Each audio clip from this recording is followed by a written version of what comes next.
navigating the world of dating apps was never something I enjoyed. But after a series of failed relationships and long nights spent in the company of Netflix, I caved in. I downloaded Bumble, swiped right and left, and then I met Mark. He was almost too good to be true, handsome, articulate, and even a bit poetic. Our digital chemistry was immediate, so we decided to meet at a chic downtown bar. We laughed, exchanged stories, and there was a genuine connection. When the date came to an end, he gave me a lingering look and said softly, "Don't forget to check your Bumble later." Back home, I opened the app to find a new message from Mark. "Look in your purse." I felt a mix of curiosity and apprehension as I searched my bag. There, tucked discreetly between my wallet and keys, was a folded piece of paper that read, "Had a great time tonight. Let's do it again." I was both flattered and startled. How did he slip that note in without me noticing? Trying to shake off my unease, I told myself he was just being romantic in a rather unconventional way. That night, my phone buzzed at around 3 a.m., dazed but intrigued. I picked it up. Another message from Mark. "Look under your pillow." My heart pounded as I lifted the pillow. Another note was there that read, "Sweet dreams." This was beyond creepy.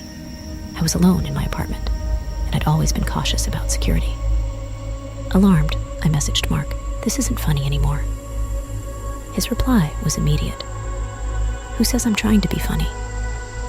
The following days became increasingly unsettling.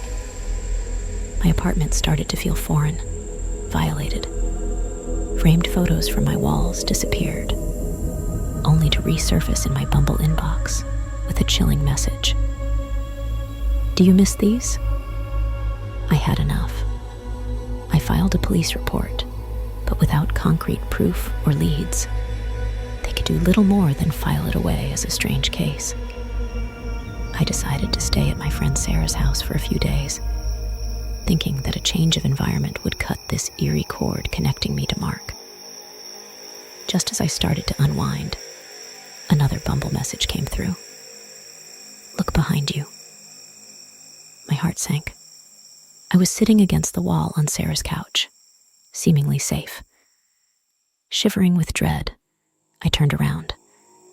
On the coffee table was a photograph of me, snapped from the very angle and spot I was sitting at, time-stamped only minutes prior.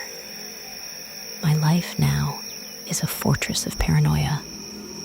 I've installed alarms, bars on the windows, and multiple security cameras.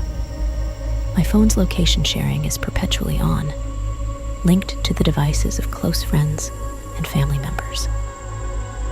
Yet, despite these precautions, I can't shake off the terror that's woven itself into the fabric of my existence. Each phone notification sends a visceral jolt of fear coursing through me, an electric current that grounds me in the grim reality that I'm never truly alone. The briefest lapse in my security routines fills me with dread, spiraling into hours of anxiety where I meticulously double-check every lock, every window, and each dark corner of my apartment.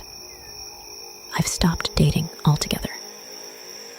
The idea of meeting new people now carries an unbearable weight of potential doom.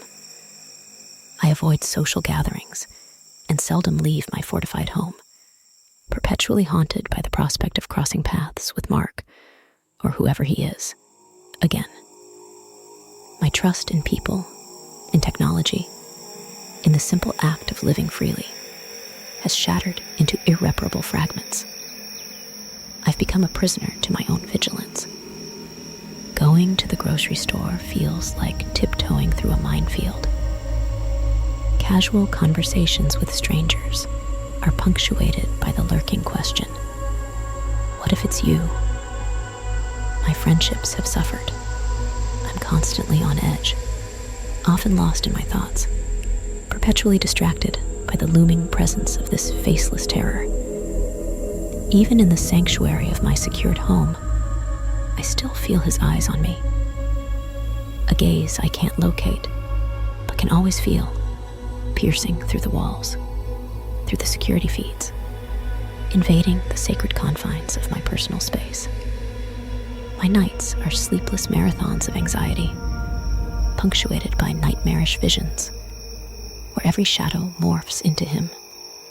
Every creak of the floorboards signals his arrival.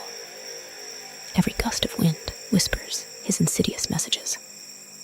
I've lost myself in this labyrinth of dread, where every turn loops back to an inescapable center, a perpetual state of fear. I am a captive in a life I no longer recognize, a life overshadowed by a digital ghost that has transcended the screen to haunt my very existence. I'm forever bound to this cycle of fear, and the path to reclaiming my former self feels like an unreachable mirage. My life has become an unending horror story, and the most terrifying part is not knowing if the next page will ever turn.